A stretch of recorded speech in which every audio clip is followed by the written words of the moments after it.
In this lesson, we're going to begin working on our character.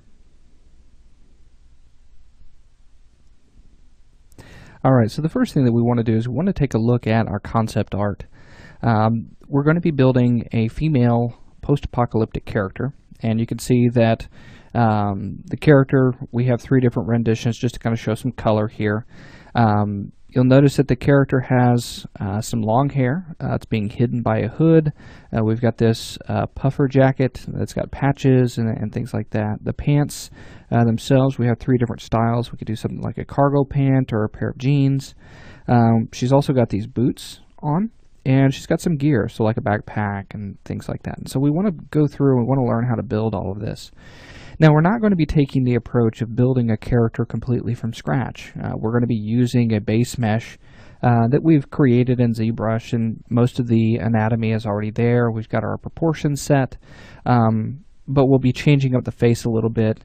And, you know, with concept art, you can take a little bit of liberty to kind of change some things up about it. You know, if the concept art is not set in complete stone where it has to be that way, you know, the artist can kind of take a little bit of artistic liberty, maybe changing some things up about the face and things like that. And that's what we're going to be doing. We're going to stick kind of close. We're going to be taking in the features of, you know, this is a post-apocalyptic character.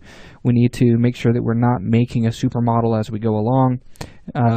And we need to add things like wrinkles and dirt and imperfections and things like that. So let's go ahead and take a look at some of the heads as we're going to be working on the face at this time. You'll see that the character has some larger eyes. The eyebrows are tweezed. We may change that up a little bit. You'll notice that the character has kind of these bags under the eyes, showing that the age of the character, and this could be a very young character as well. But you know, living in a world like that where you're constantly moving and exhausted, you know, that could begin to show, and even things like age lines, like around the mouth here.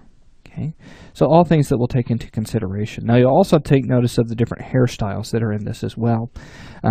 These are all things that we'll want to think about for a female in a post-apocalyptic world. What are they going to look like? Is the character going to have long hair that's straggly, or going to have short hair? What would be the reasoning behind that? So all things to really think about. And then, of course, we have kind of this turnaround that shows the character in this position. We can actually zoom in just a little bit here on that. So we have the character, the front view, kind of what that looks like there. And then we also have a back view where we can take a look at the backpack and see what we have here, as well as some of the accessories. So now that we have that set, let's go ahead and go into ZBrush. And let's start working on our character. Now, this is just kind of a good place to get started. It's relatively high resolution. There are some things that we want to change about it, like in the face. We've set all the landmarks, and we've got this shape about the face. It's a nice looking face, but I want to change some things about it. Maybe I want to change the nose shape.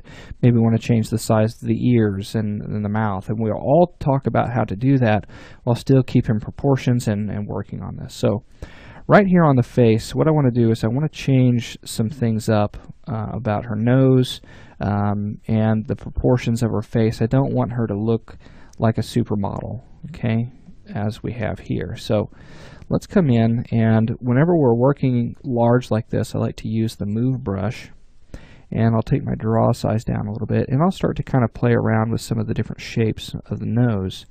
And I'm going to find a shape of the nose that's interesting. I want something that kind of curves down a little bit. Okay, if you look at people, different facial features are very different on many different people. Okay, and so we'll start to look at things like that. Maybe pull the cheekbones just back a little bit. Maybe bring that brow forward some.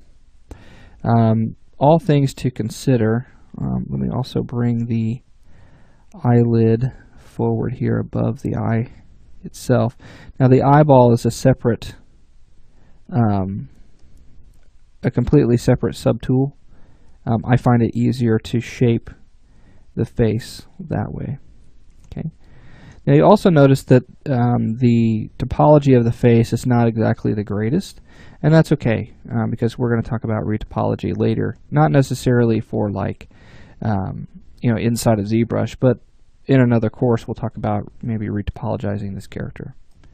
Let's see. Let's take a look at the mouth. The mouth may be okay. I like the lips here, but I'm probably want to bring this down just a little bit. Okay, right down there in the middle. Maybe bring this bottom lip down some. And just kind of looking at some of these different features and playing with them a little bit. Now, we don't want to get too far out to where we completely change it and the proportions are all wrong. You want to make sure that you're checking those as well.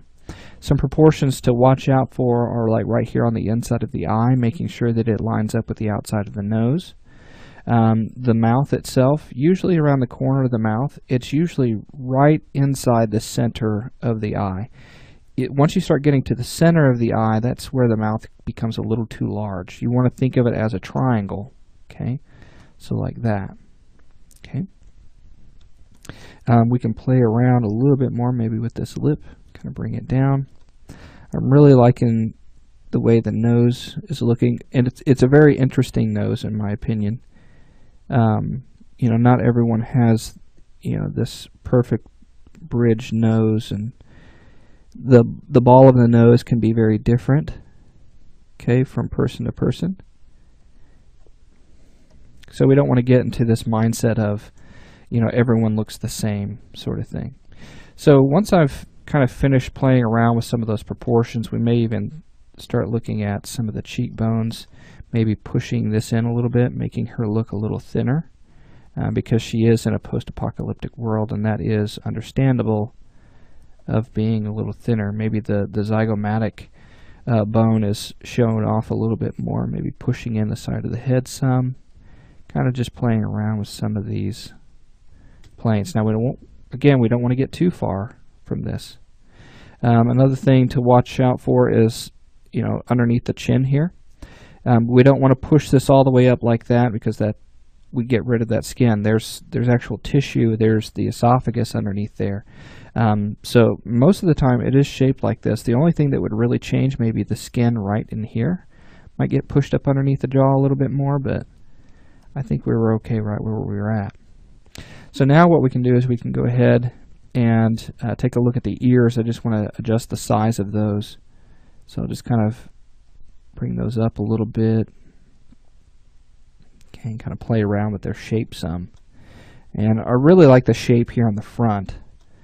I kind of want to bring the top in just a little bit like that. Okay, just give her a nice, interesting look there. Now also you'll want to pay attention to the size of the neck. And I think the size of the neck works pretty well for her. We may thicken it up just a little bit more, but not a lot. You can go ahead and move that outward. And what I'm doing is I'm just making some very, very minor tweaks into this. Okay, there's that. Looking at the side as well. Now, if you move some things, you may want to go ahead and smooth them out, holding down Shift, and just kind of bring that topology, or that smoothness back to the face. Okay, so we'll do that on each side. All right, so we've got pretty good look so far. I'm going to go ahead and go up a subdivision level, so hit Control D to do that. And then we can come in and we can really start to refine some of the shape on her. So we need to start polishing like the upper lip, start getting a little bit more of that crease back in there, start working on the eyes some, and really starting to bring that detail back to the character. Okay, so we'll go ahead and we'll get started with that next.